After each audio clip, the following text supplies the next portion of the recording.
What is going on, guys? It is Wrestlelamia here, back with another video.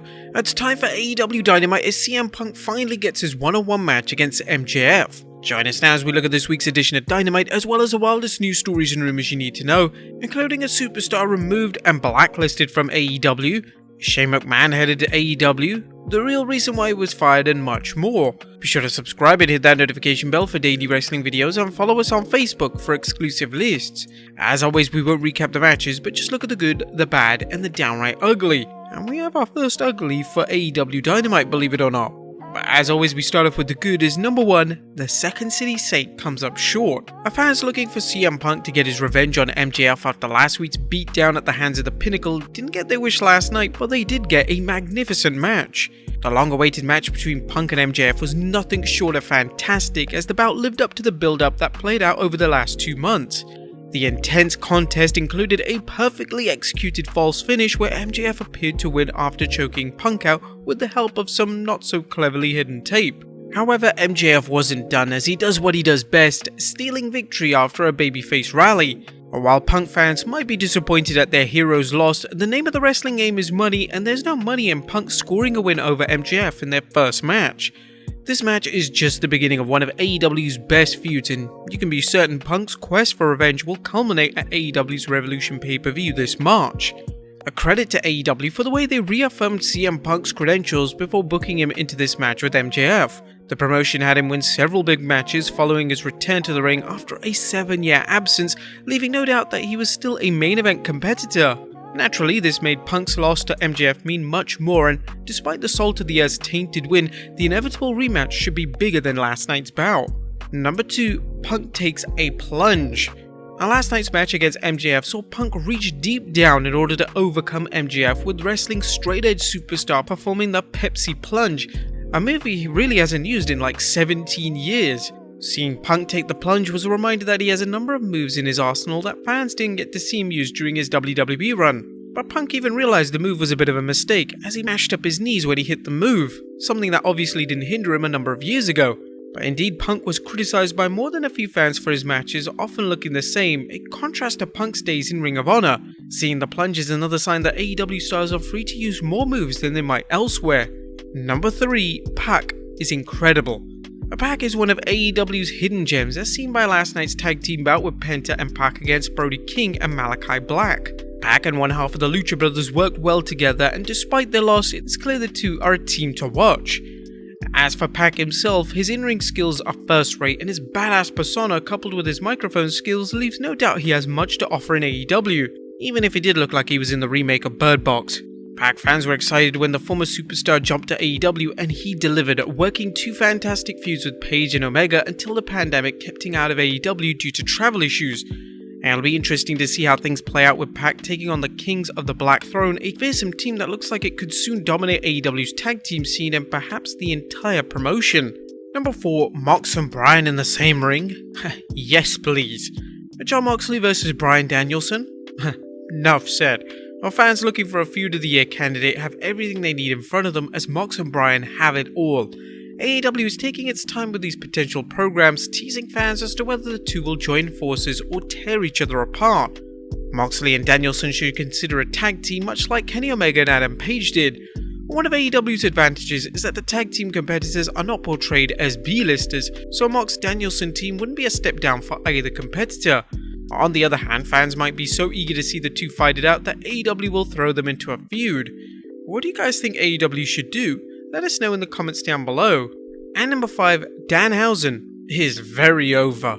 Is Danhausen on the fast track to the top of AEW or headed to become a flash in the pan?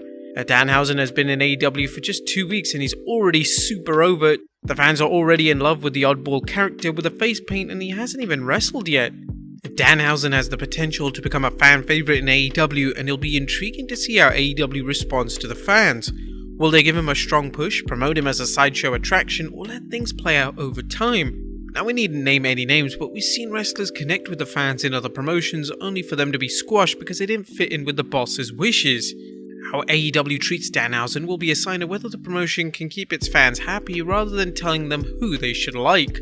But that was the good. What about the bad? Is number 1, is Adam Page done? Is Adam Page done as an AEW main eventer? Will Paige has quickly gone from an AEW darling to a world champion who's being booed by the fans. While there's nothing wrong with Paige's promos or matches, there's something off with his booking. For whatever reason, AEW has found a way to make the AEW World Championship seem less relevant around Paige's waist. While AEW doesn't have its champions defend the title every week, Paige should be on AEW television nearly every week, but he's not. And when he does show up, it's for segments that often don't deliver. AEW needs to revamp its strategy for Paige, or he's going to become AEW's first flop in terms of a championship reign. That was the bad. What about the downright ugly, as Brandi is bad? Now, speaking of flops, Brandi Rhodes continues to be the queen of go-away heat in AEW, and it's incredible that AEW hasn't turned her heel or just taken her off TV altogether. Is Rhodes' position in upper management keeping AEW from making the right move when it comes to booking her? Is there a genuine belief she's better off as a babyface? Whatever the reason, AEW needs to straighten this mess out, or Brandi will make her husband Cody look as popular as CM Punk by comparison. What did you guys think of AEW last night? Let us know in the comments down below. Now let's move on to the news.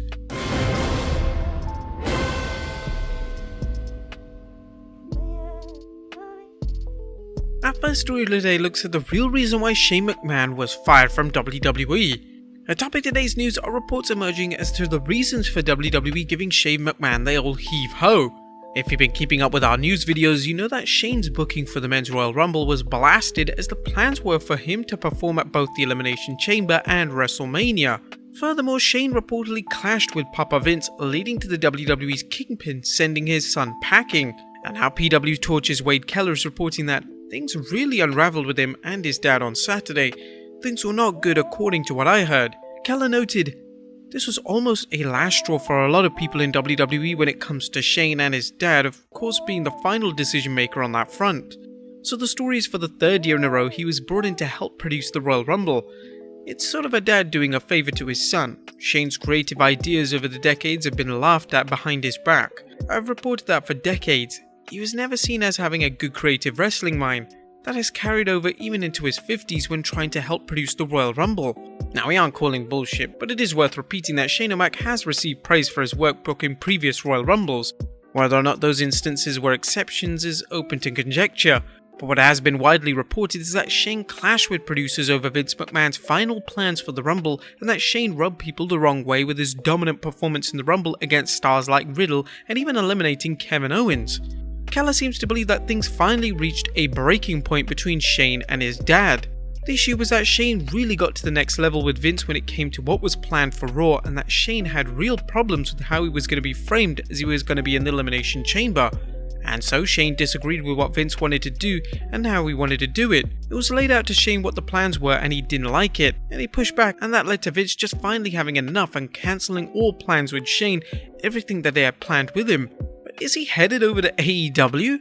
Well, Shane's rumoured exit has already led to speculation that Vince McMahon's son might head to AEW. A move that would quite create the shock, but which would also have serious repercussions for everyone in AEW. PW Torch's Wade Keller commented on the situation, noting, "People in WWE are letting me know that someone should warn Tony Khan what he's in for if he brings Shane in, because the sense of entitlement, I don't know if ego is the right word, that Shane would bring along with him in a company that isn't WWE would probably be amplified compared to how he was acting on Saturday, which was just basically out of control."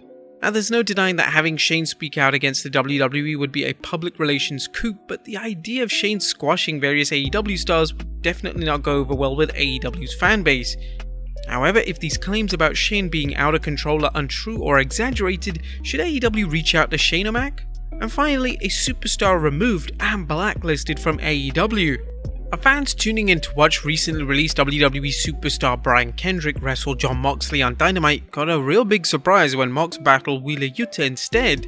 And now comments from Kendrick's past are coming back to haunt him, and Kendrick is out of AEW as well. Kendrick gave an interview with High Spots back in 2013 where he reportedly made a lot of controversial comments about downplaying the extent of the Holocaust, questioned the legitimacy of Sandy Hook, and made other various batshit conspiracy claims. AEW pulled Kendrick from his match after a social media post mentioning Kendrick's past comments. But Kendrick isn't doubling down on his previous comments but taking ownership of them, as the besieged wrestler tweeted the following apology.